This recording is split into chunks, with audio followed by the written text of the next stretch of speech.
al maestro Francisco Paco Cruz, periodista de larga trayectoria, más de 47 años en el periodismo, autor de una larga lista de libros, sobre todo, y como siempre le recomiendo, los dos más recientes, Las Damas del Poder y García Luna, El Señor de la Muerte, maestro a quien admiramos y respetamos, orgullosamente miembro de esta familia sin censura. Hay mucho para desmenuzar hoy, mi querido Paco.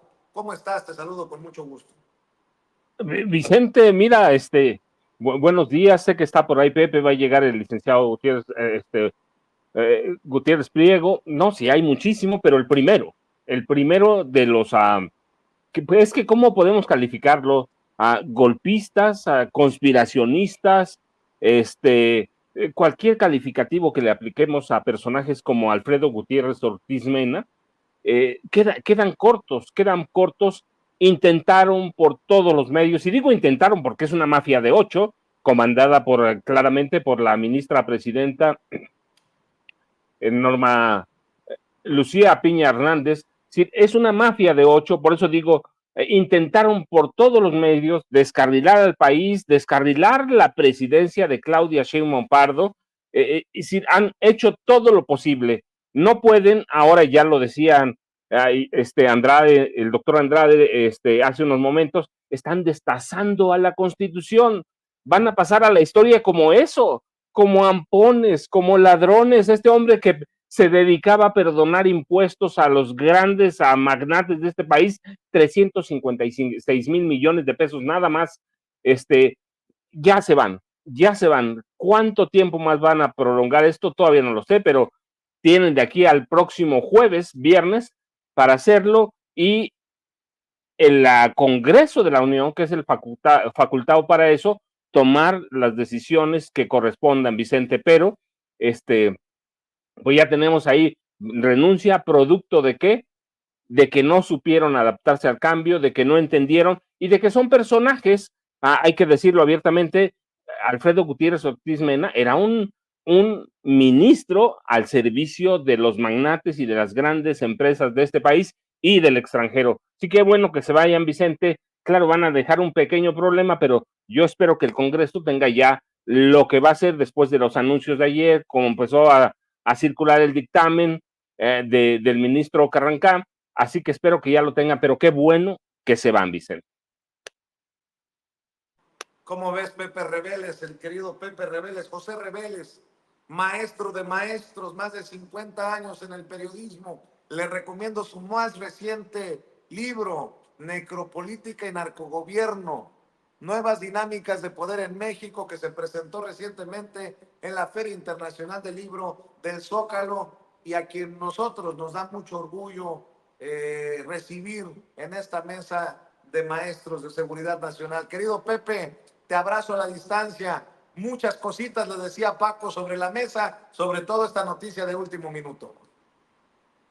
Sí, es una noticia que pues, se esperaba, ¿no? Que está consolidando la postura de los ministros, ¿no? Frente a la reforma judicial, y que se están adelantando con esta renuncia, que será efectiva hasta el año que entra, según escuché, hasta el agosto del 2025, pero que ya configura lo que los ministros piensan de la reforma electoral, y sobre todo de la posibilidad de que sean electos por votación popular, ¿no? Creo que están adelantándose a los tiempos antes de que se le sea imposible pues obtener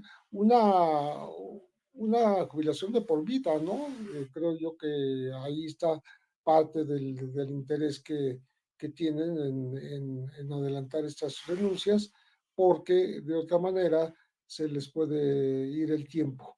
Entonces creo que México estará atento a lo que ocurra con el resto de los ministros, que me imagino que si seguirán ese mismo camino, uno por uno, sobre todo aquellos que se han definido desde antes en sus posturas contra la reforma judicial.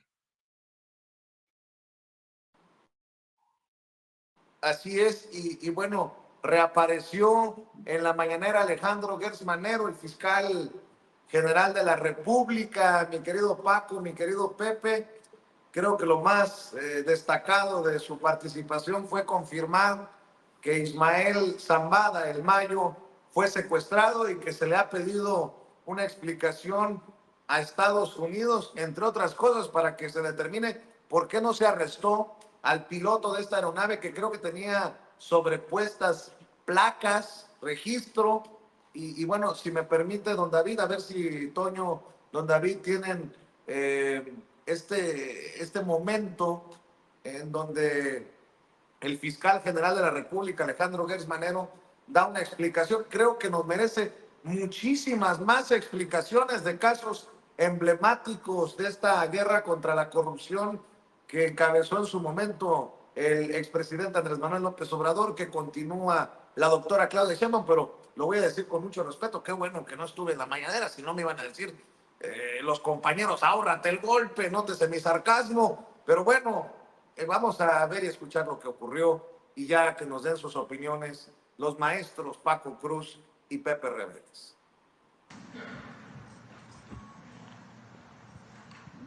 Gracias, presidenta. Buen día, Daniel Escobar, de Proceso. Primero, bueno, aprovechando la presencia del fiscal general de la República, preguntarle sobre pues esta situación de la investigación que llevan a cabo por el caso de Sinaloa. Sabemos que tienen coordinación, de acuerdo a lo que nos han mencionado, con el gobierno de Estados Unidos precisamente para recibir todos los datos que ellos puedan proporcionar, porque entendemos es directamente el enlace o la comunicación que están teniendo. Primero, saber cómo va esta investigación, todos los datos que han aportado, y también cómo evalúa todo lo que han dado, sobre todo cuando pues el gobierno mexicano ha dicho que no se ha dado toda la información que se requiere, o tal vez sí, y tal vez ustedes tengan esa información. Gracias.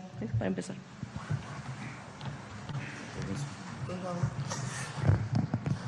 A ver, primero, el delito se cometió en México. Fue un secuestro y hay una serie de investigaciones sobre los homicidios que se cometieron. ¿Qué es lo que nosotros necesitamos que nos informe el gobierno de los Estados Unidos? Nos ha informado una parte, pero falta otra que es fundamental. A esa persona que fue secuestrada en Culiacán, llegó por avión a una ciudad fronteriza de los Estados Unidos. La entrada de cualquier avión y de cualquier persona están reglamentadas de acuerdo con la ley norteamericana y se tiene que identificar el vehículo, que en este caso es el avión, que traía sus matrículas clonadas. Se tiene que identificar fundamentalmente al piloto. ¿Por qué? Porque ningún piloto, ningún avión puede llegar a un aeropuerto fronterizo de los Estados Unidos si no llena una serie de requisitos. Esos requisitos son obligatorios para todos. Eso es lo que les estamos pidiendo, que nos digan por qué llegó en un avión clonado, porque fue clonado en los Estados Unidos. Segundo, por qué no fue detenido el piloto en esas condiciones, porque no hay un protocolo que nos diga cómo entró. Que nos den todos esos datos que son útiles, pero no son fundamentales. Es decir, el secuestro está probado y nosotros tenemos toda la información y se ha hecho pública, usted la conoce, y en ese sentido creo que ellos tienen la obligación de darnos esa información. De todas maneras va a ir saliendo. ¿Por qué? Porque las audiencias de las personas se van a ir desahogando. Y ahora sabemos lo que está pasando con el que hizo el secuestro, con su hermano y con las facilidades de orden procesal que están teniendo en los Estados Unidos, que también son públicas y todos los conocemos. Entonces se está armando ese expediente y va avanzando con certeza, pero sobre la base de que nosotros tenemos probados los delitos. ¿Cómo ves, mi querido Paco Cruz, este regreso al ojo público del fiscal y lo que dice en la mañanera del pueblo? Vicente primero salió, eso es noticia. Salió de donde estuviera, de su búnker, dicen en las redes, de su sarcófago, salió a dar la cara en un caso que es Yo insisto, todavía es como un rompecabezas al que le falta, él dice una pieza, no, le faltan muchísimas. Sí, una aeronave con una matrícula clonada entrando ilegalmente a Estados Unidos. Yo, mira, conozco en esa parte de la frontera entre Santa Teresa, que es que hace frontera con El Paso, Texas. Santa Teresa es Nuevo México, hace frontera con El Paso y con Ciudad Juárez. Y las dos, no, Santa Teresa y Juárez hacen frontera, perdón, y El Paso hacen frontera con Juárez. Es una de las fronteras más vigiladas, más vigiladas. Desde que yo vivía ahí, ya tenían vigilancia especial para aeronaves, para impedirlas, para volarlas, para lo que sea. ¿Cómo pudo entrar una aeronave con matrícula clonada? Eso es imposible, Vicente. Eso era una negociación anterior. Verdaderamente, Vicente, en esa parte de la frontera de Ciudad Juárez, nada pasa sin que la tecnología las agencias de Estados Unidos, inteligencia, la patrulla fronteriza, nada pasa, nada. Mira, ni los indocumentados, aunque se intenten cruzar a veces allí cuando no lleva agua al río, nada pasa. ¿Qué hay? Hay una negociación con la DEA, con el FBI, con la CIA, con quien haya sido, hubo una negociación para secuestrar o para llevarse. Yo digo, todavía hay muchas interrogantes, para llevarse al Mayo Zambada. Y pues puede ser secuestro, ¿por qué? Porque hay enfrentamientos, que también yo digo, ahí tiene la mano metida la DEA, pero ¿qué están esperando? No se lo van a dar, Vicente. ¿Cuántos meses llaman? ¿Cuánto fue? ¿El 25 de julio? Agosto, septiembre, octubre. Más de 3 meses. Un piloto indocumentado, un piloto no identificado, ellos saben quién es. Estuvieron allí cuando bajó el avión, la aeronave, así que no se lo van a dar. Y para mí, este caso representa todavía muchas más interrogantes de las respuestas que puede dar un secuestro. Está bien un secuestro. Una persona que no se sabe a dónde está, y un cadáver, y dos hermanos, Joaquín López Guzmán y su hermano, negociando con la DEA.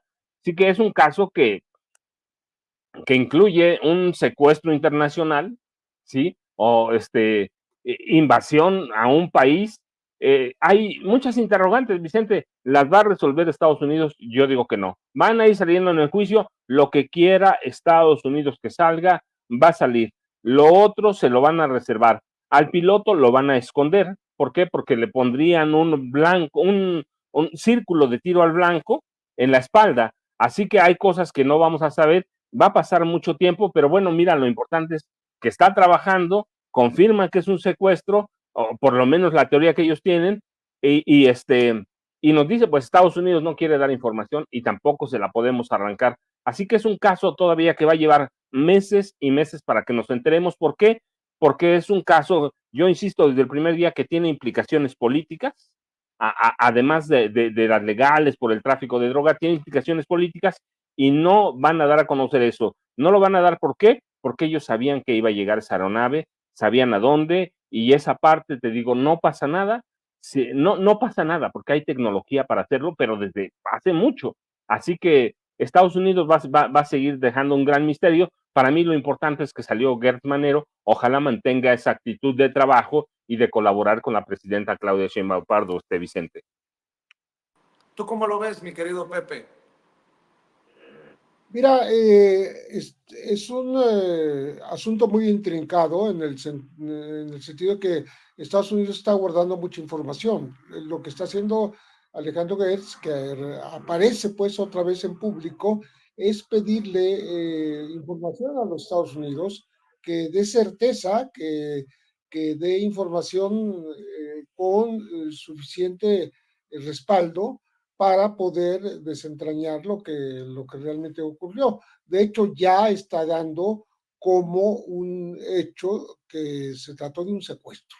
Eso es importante, por un lado, y por otro lado, falta desentrañar lo que ocurrió en México, que son varios homicidios, o por lo menos el homicidio de Héctor Nemesio Cuen, por un lado, que no ocurrió, ya se sabe, en la gasolinera, como dijo la fiscalía, pero nadie ha sido juzgado hasta ahora por esta razón. Y también falta desentrañar lo que ocurrió con los guardaespaldas del Mayo Zambada, que son un policía en activo y un policía que fue, bueno, un hombre que fue policía hace muchos años y que habrían desaparecido. Hay huellas de sangre en la camioneta famosa que apareció en la gasolinera, pero no se sabe el destino de estas personas. Aquí podríamos estar hablando de 3 homicidios que ocurrieron en donde habría que desentrañar cuál fue el papel de Joaquín Guzmán López, el hijo del Chapo Guzmán. Sobre todo porque ahora están negociando él y su hermano Ovidio Guzmán López también, que son hermanos de padre y madre, y que se sabe que ya están preparando pues una rebaja de la posible condena que van a recibir o el juicio que van a ser sometidos en Estados Unidos, más allá de que al Mayo Guzmán lo están amenazando con la pena de muerte, porque como no fue extraditado, pues le pueden aplicar la pena máxima.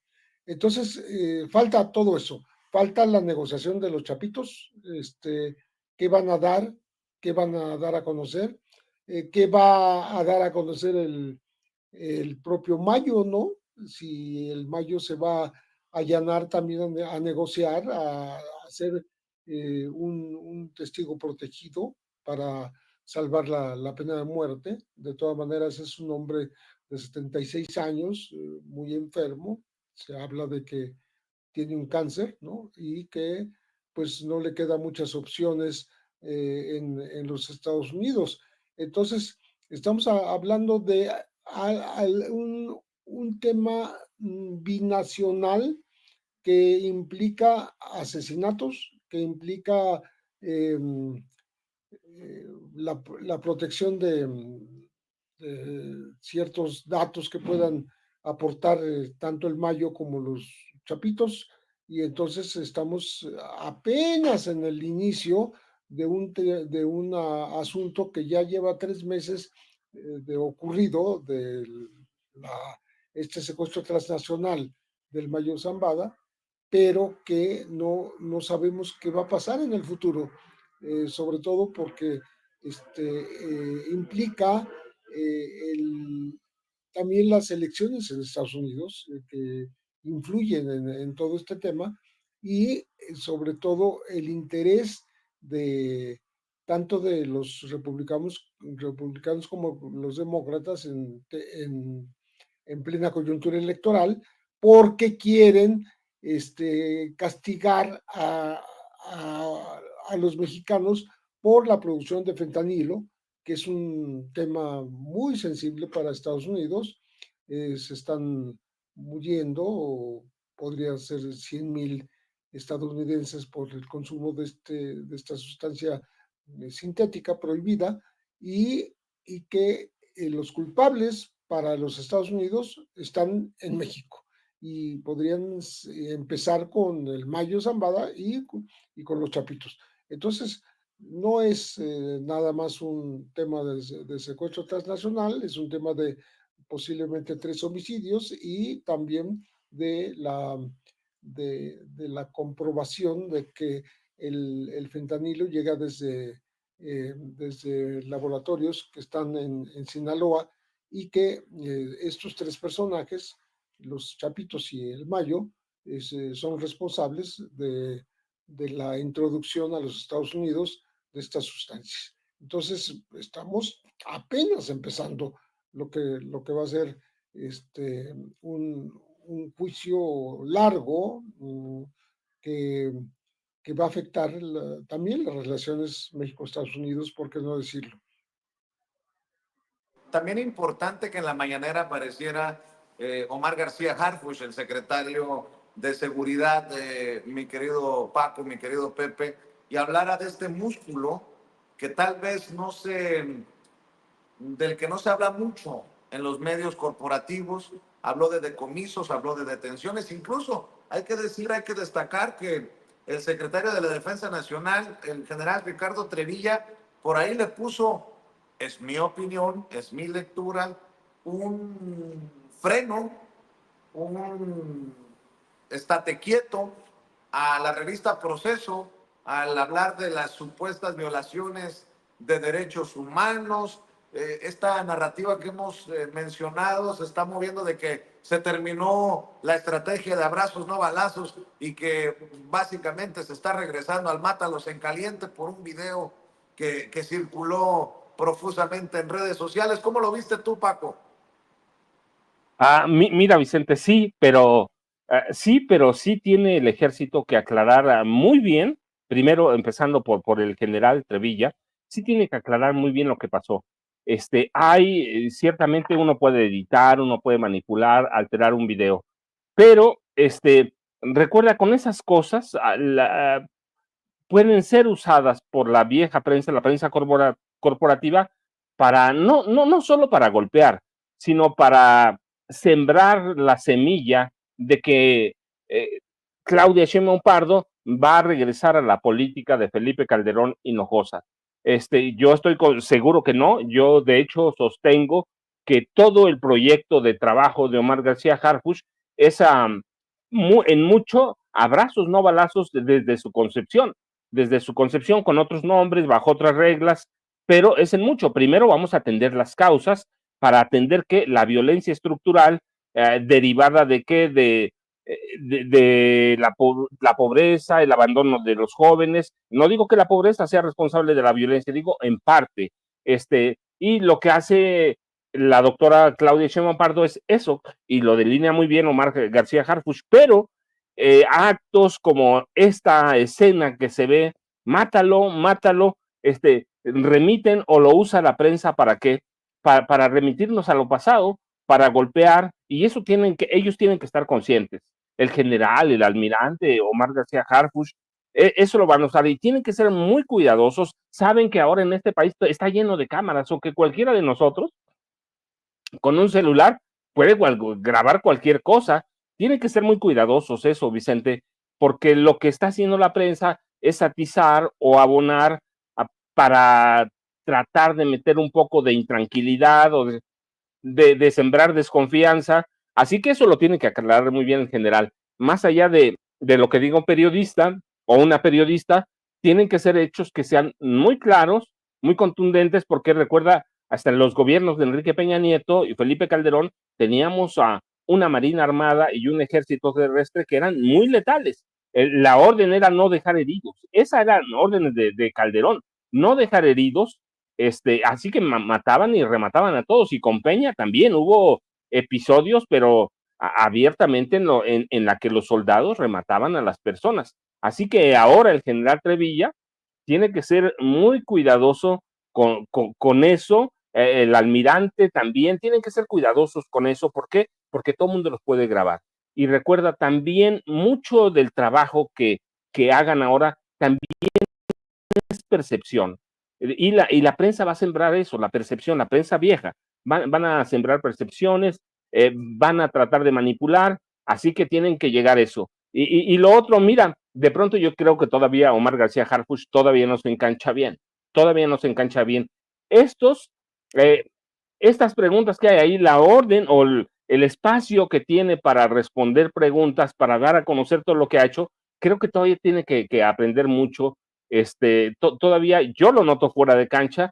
Eso de llevar videos y eso está bien bonito, pero tienes que llevar los datos ahí precisos, duros, contundentes. Tienes que llegar. Yo todavía lo noto un poco dubitativo, dudoso, y también me queda claro que es un proceso de aprendizaje estar ahí con reporteros que a veces, aunque no te pregunten, es como muy complicado, pero es muy pronto, no les va a dar tan rápido para la estrategia, pero en lo de Sinaloa se tiene que apurar más, todavía mucho más, están trabajando con la Marina y con el Ejército, pero lo que yo vi hoy todavía fue un hombre que no se acostumbra a estar ahí enfrente y eso debe ser complicadísimo, pero te digo, yo cuando sacaron lo de los videos dije, eso lo puede llevar de memoria y dárselo a reporteros contundente, sólido.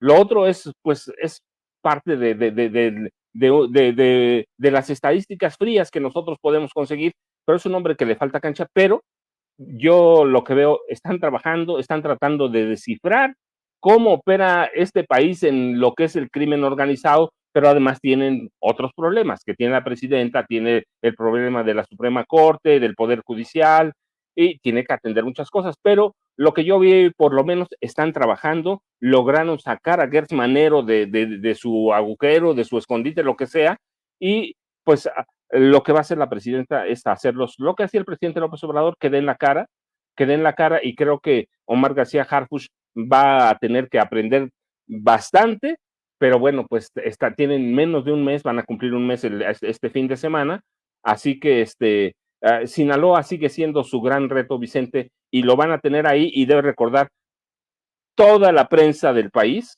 buena, mala, regular, amigos, enemigos, van a tener puestos los ojos en Omar Hamid García Harfuch, Vicente. Así es, Paco, tus opiniones acerca de esta evaluación, este reporte que da el secretario de Seguridad y lo que te decía, la cara que le pone a estos señalamientos el secretario de la Defensa Nacional.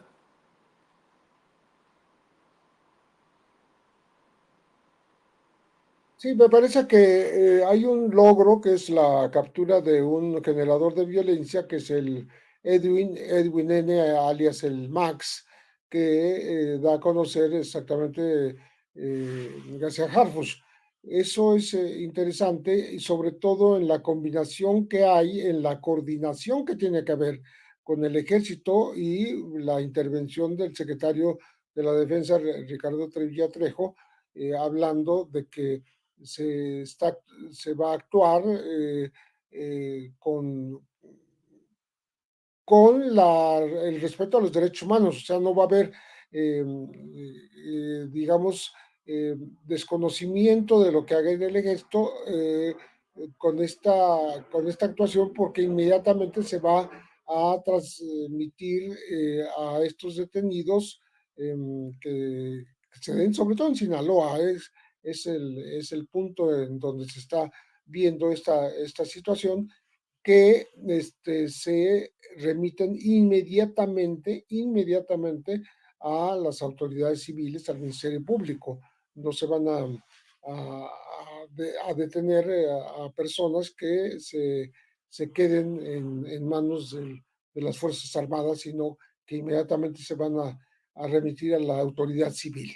Entonces, creo que es una forma de no seguir, vamos a decir, irse despegando de los abrazos no balazos y cumplir con la función pública que le corresponde a las Fuerzas Armadas, ¿no? Que no se van a quedar cruzadas de brazos, van a tener que ir más allá de la contención que hasta ahora estaban realizando este trabajo, sobre todo en lugares gran violencia que se desataron los demonios ahí en Sinaloa y que empiezan a ponerle remedio, ¿no? Creo que eso va a marcar el futuro de cómo se va a tratar a la violencia y que no sea nada más un aspecto que tenga que ver con la contención, sino ya definitivamente trabajo de inteligencia en el que participen coordinadamente tanto la Secretaría de Seguridad Pública Federal como las Fuerzas Armadas en perfecta coordinación, que no actúe cada uno por su cuenta, que todo se dé a conocer, que no haya sorpresivos videos que nos demuestren nos muestren un lado, digamos, violento de parte de la autoridad, sino que todo se dé con transparencia, que no haya sorpresas, ¿no? Que la política de seguridad en el gobierno federal avance, que los logros no se den a costa de la violación de los derechos humanos, y todo eso se esté transparentando en la mañanera, que las preguntas y los videos que se quieran exhibir no contradigan lo que está haciendo el actual gobierno, ¿no? Un poco diferenciándose exactamente de estos antecedentes del anterior gobierno, sin romper con esta digamos, coordinación para que no se generen expectativas falsas de que se va a detener la violencia, se va a mejorar, se va a superar el momento de coyuntura violenta tanto en Sinaloa como en Guanajuato, ¿no? Y bueno, y ahora que estamos mencionando la presencia de este cártel venezolano que hizo su aparición en Chihuahua, que pues que los venezolanos están mimetizando con cárteles locales y hay que frenarlo a tiempo, ¿no? No puede permitirse que de pronto aparezcan estructuras criminales del extranjero, pues, tomando sitio junto con cárteles locales, sobre todo en Ciudad Juárez. Entonces creo que eso va a tener que hacerse rápido para que no se consoliden y no empiecen a actuar, y entonces a los problemas regionales, locales, estatales que ya existen, que se sumen estos grupos extranjeros que se quieran asentar, sobre todo en materia de secuestro, de trata de personas, trata de ilegales o de personas que quieren pasar a los Estados Unidos. Eso, qué bueno que se tomen medidas antes de que se profundicen los problemas y que se tomen cartas en el asunto.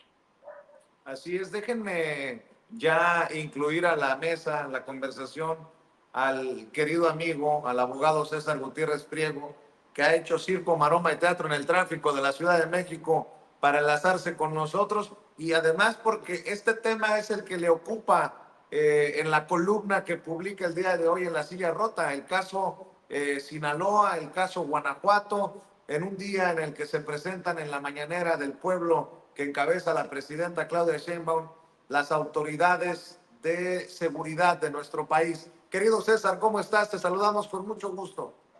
Vicente, un placer saludarlos. Obviamente no me podía perder la oportunidad de estar con Paco y con Pepe, que para mí siempre es un placer. Ofrezco una disculpa porque tuve que venir a trabajar a la fiscalía a checar un par de carpetas por ahí y ha sido un poco complicado el tráfico, el poderme conectar, pero no me podía perder el disfrutar a Paco, a Pepe y a ti. Y la realidad es que incluso la columna trata sobre estos temas en específico, y podríamos sumar también lo que está sucediendo en el estado de Michoacán, ¿no? Me parece que ahí es más que notorio los cambios que hubo en la Secretaría de Seguridad, en donde hemos visto incluso ataques con drones y explosivos, las bombas en los vehículos en el estado de Guanajuato, la lucha encarnizada que se está dando por parte de dos grupos que lideraban hasta hace poco al Cártel del Pacífico, conocemos como Cártel de Sinaloa, pero me parece que lo que mencionó Pepe es muy importante.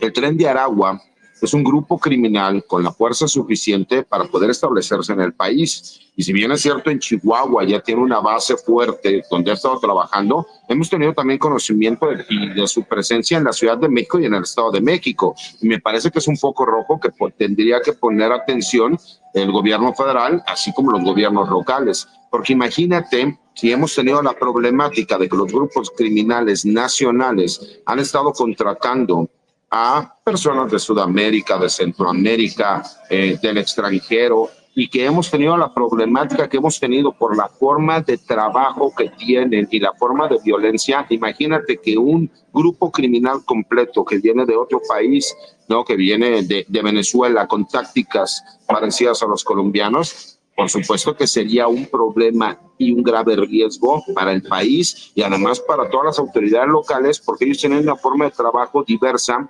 combinado con el conocimiento que tienen los grupos locales de la ruta, la forma de trabajo, la corrupción que se da en México. Entonces me parece que el tema es importante y trascendente, y pues aprovecho para agradecer todas las atenciones que estuviste conmigo el fin de semana, ahora que tuvimos la oportunidad de estar allí en Sonora.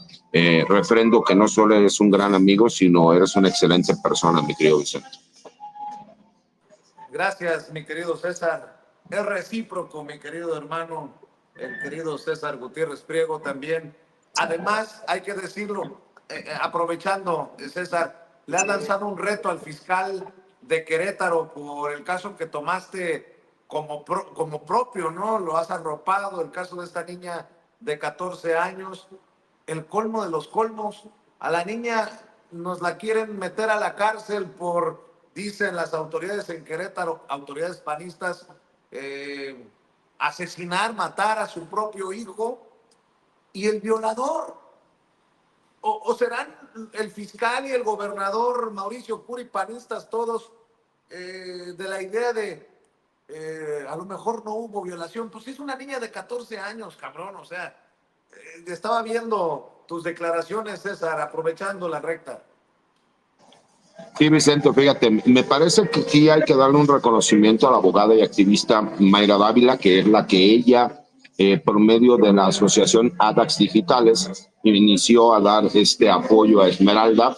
Ellos llegan hace poco. Para cuando ellos llegan, obviamente ya se habían como, realizado todas estas atrocidades jurídicas. Pero yo les decía, para aquellas personas que quieren justificar el hecho de que denuncian una violación en contra de una menor que tenía 13 años en aquel entonces, Vicente, ahorita tiene 14, porque la carpeta viene desde el año pasado.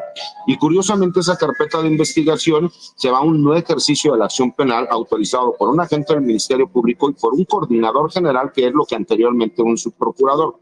Además vemos al fiscal que sale a defender el hecho de que este nuevo ejercicio de la acción penal no fue recurrido en su momento por los defensores de quien era la víctima en ese entonces, esta menor de edad, que es una niña, Esmeralda, porque ellos justifican que mientras existan relaciones sexuales supuestamente consensuadas, el Código Penal del Estado de Querétaro, que es uno de los más arcaicos que hay en toda la República y que me parece que se tienen que homologar también, así como tenemos un Código Nacional de Procedimientos, que existe un Código Penal Nacional, el hecho de que si una niña de 12 años supuestamente da consentimiento, pues no existe violación.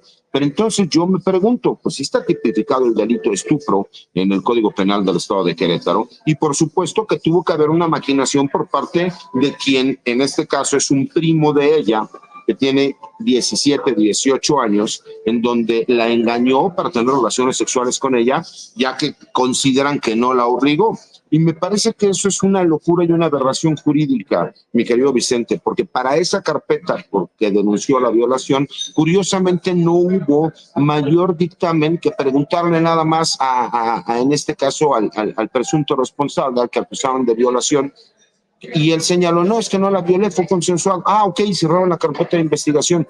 Pero para determinar y acusar a Esmeralda de que supuestamente había cometido un homicidio, que muchos lo relacionan o lo manejan como un infanticidio, pero es un homicidio, supuestamente porque su bebé nació y posteriormente fue asfixiado, cuando existe obviamente un dictamen pericial de una asfixia prenatal de los mismos doctores en el hospital en donde ella fue atendida. Ahí sí entonces hicieron todos estos dictámenes de genética, lo que conocemos como ADN, para determinar quién era el padre del menor. Y en otra aberración jurídica nuevamente, a ella la terminan imputando. Ella en este momento se encuentra en prisión domiciliaria porque pues un juez determinó vincularla a proceso por el delito de homicidio y además como medida cautelar determinó que iba a tener prisión domiciliaria. Entonces ella no puede ni siquiera ir a la escuela, no puede convivir, no puede salir a la calle, simple y sencillamente porque ella ya está siendo procesada. Si no se hubiera dado a conocer este caso, Vicente, si no hubiera existido una abogada, ¿no? Activista como Mayra Dávila y su asociación civil en apoyo de las mujeres como ADAX Digitales, no hubiéramos tenido conocimiento de lo que está sucediendo, porque simple y sencillamente ya vimos cómo el gobierno de Querétaro trata a los indígenas del país. Parecería que les molesta que los indígenas estén en el estado de Querétaro. Y entonces, obviamente, yo le hago un reto, y es un reto real al fiscal para demostrar que no solo está mintiendo, sino que es una aberración jurídica lo que están haciendo. Es imposible que a la que es la verdadera víctima de haber sufrido una violación, hoy la quieran procesar y sentenciar por el delito de homicidio en contra de su hijo. ¿Dónde está la perspectiva de género? ¿Dónde está el respeto a los derechos humanos? ¿Dónde están todo este grupo de activistas y de feministas? ¿Y dónde está todo este grupo de críticos y de periodistas críticos? Yo no los veo yendo en contra del fiscal ni del gobernador de Querétaro. Me parece una locura y una aberración. Esos temas son importantes, mi querido Vicente, y que si no se hubieran dado a conocer, si no hubiéramos a lo mejor solicitado el apoyo de la presidenta de la República y que ya desde el día de ayer la secretaria de la mujer ya tuvo contacto directo con el fiscal y con el gobernador, pues obviamente muy posiblemente veríamos a esta mujer en prisión, ¿no? Entonces es lamentable que una niña que tenía 13 años y que fue violada y que el día de hoy tiene 14 años y sigue siendo una niña, se esté siendo criminalizada y que no se le están respetando sus derechos humanos y que además la quieran meter a la cárcel por señalarle un delito cuando obviamente pues existen estos dictámenes en donde hubo una asfixia prenatal que obviamente el cuerpo expulsa al bebé, el bebé nace muerto, más bien no nace, sino que ya había fallecido y obviamente pues se produce este aborto espontáneo. Y aún así, ¿no? Por una cuestión de carácter moral y religioso, quieren criminalizarla forzosamente. Y no es el primer caso. Hemos tenido antecedentes de este estilo y por supuesto que me da mucha rabia y coraje y por eso decidí tratar de apoyar en lo que yo pueda. Incluso me ofrecí, si es necesario, llevar la defensa jurídica y no solo hacerlo del conocimiento mediático, porque me parece que no pueden seguir existiendo este tipo de injusticias en el país, Vicente. Muy bien, César. Mi querido Paco, comentario, opinión con el que quiera cerrar esta mesa de seguridad. Con dos, Vicente, mira, porque son dos temas interesantes. Tren de Aragua, que conozco muy bien el tema, y el caso Esmeralda. Nada más hay que recordar que en este país, cada año, se reportan un total de 5.5 millones de niñas y niños que son blanco de alguna agresión sexual.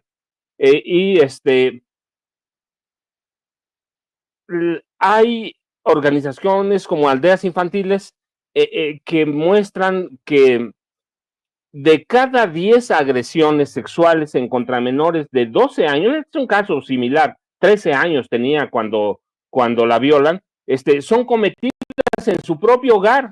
Y luego también tenemos otro ángulo. La impunidad en estos casos se propicia porque tenemos estados como Querétaro que están llenos de inmersos en el conservadurismo, están inmersos en la extrema derecha, muy apegados a la iglesia, así que hay que tener mucho cuidado porque sí, tiene razón el licenciado César, son casos verdaderamente que ya no debían pasar en este país, pero por ejemplo, en México ya hay avisos de que, y evidencias estadísticas, una 1 de cada 4 niñas y 1 de cada 6 niños son víctimas de violación antes de cumplir la mayoría de edad. Así que es un problema gravísimo que hay que atenderlo, sobre todo en estados como Querétaro, que no tienen protocolos para nada, porque bueno, un estado conservador hace mucho, las guerras cristeras, todo, así que hay que tener cuidado con eso y hay que atender el problema. Y en el otro caso, mira, hasta agosto nadie sabía qué era Tren de Aragua, pero nada más para darle contexto a la gente, para entender por qué lo decimos, es una banda venezolana que se origina en Aragua, dedicada a la trata de personas, la extorsión, el enganche de mujeres venezolanas a través de las redes sociales y se dedican también al feminicidio. En agosto, septiembre se dieron a conocer en México, es cuando se conoce el nombre de Tren de Aragua, se dieron a conocer o se les vincula con el asesinato de 2 venezolanas en México, identificamos, yo recuerdo como Susek y Stephanie, y estos feminicidios destaparon la actividad de una banda de trata de personas con fines de explotación sexual y prostitución en la Ciudad de México y en algunas ciudades de Estados Unidos. ¿Por qué Tren de Aragua? Pues es que la banda se origina en una cárcel de Aragua y ahí nacen, ahí crecen y se hacen una banda transnacional. ¿A través de qué? De la tecnología. Mira, por eso tenemos que tener cuidado con la tecnología. Desde hace varios años ya había reportes en Venezuela y en Estados Unidos de que esta organización aterrorizaba, por ejemplo, no solo en Venezuela, sino en Bolivia, Colombia, Chile, Perú. Sí, ya había noticias y por eso cuando decía Pepe hay que tener cuidado, mucho cuidado, qué bueno que en Chihuahua crean esto y esto pues es también un tema de seguridad interna para Omar García Harfuch. Es una banda venezolana que actúa desde hace mucho tiempo y que está llegando a través de qué? Del celular o la computadora, Vicente. Y yo, ya sabes, @Paco Cruz Jiménez en X, antes Twitter, y Francisco Cruz Jiménez en Facebook. Y les dejo un abrazote a los 3, Vicente. Gracias, Paco. No se le olvide sus 2 más recientes libros de Paco Cruz, Las Damas del Poder y García Luna, El Señor de la Muerte. Querido maestro José Pepe Reveles, ¿con qué cierras? ¿Con qué comentario, opinión? Pues creo que tenemos ahí puntos en donde debe funcionar la prevención, pero inmediatamente evitar que se asienten estos grupos transnacionales o de otros países, porque ya tenemos bastante con los grupos internos y que se asocien con los mexicanos para cometer este tipo de delitos y empiecen a operar en nuestro país. Es importantísimo la labor de inteligencia, de prevención, para que no se asienten, para que no se consoliden y tengamos un problema adicional pues a los grupos delincuenciales que ya tenemos nosotros por sí mismos en México y pues que no se sumen otros que han hecho bastante daño a nivel internacional. Yo siempre le digo, Pepe Reveles se resiste y creo que valientemente entrarle a las redes sociales, pero no deja de investigar, no deja de escribir. El flamante recién nombrado Premio Nacional de Periodismo Pepe Reveles acaba de sacar su libro públicamente, Necropolítica y Narcogobierno, nuevas dinámicas de poder en México, y usted lo ve y lo escucha todos los martes o cuando lo merite la noticia aquí en este espacio libre como el viento. Te agradezco, maestro Pepe Reveles. Te mando un abrazo también a ti. Un gran abrazo a los compañeros Paco Cruz y César Gutiérrez Priego, a ti Vicente y un saludo al auditorio, por supuesto. Claro que sí. Mi querido César, abogado César Gutiérrez Priego, ¿con qué cierras? Nada, agradecer la oportunidad, como siempre, de estar con Paco y con Pepe, contigo, mi querido Vicente, con los programas que nos pueden ver, y que me sigan en mis redes sociales, que es @César Gutiérrez, y en algunas videocolumnas que subo en mi página de YouTube. Les mando un abrazo y, como siempre, un placer estar con ustedes. Creo que debo de decirlo, César, te has dado cuenta que se ha viralizado tu columna, tu videocolumna del caso Querétaro. Más de esos análisis, mi querido César, felicidades y gracias por tu humanismo, tu compromiso. Les mando un abrazo a los 3 y nos vemos aquí cuando lo amerite la noticia. Gracias, Pepe. Gracias, Paco. Gracias, César Gutiérrez Priego. Y le quiero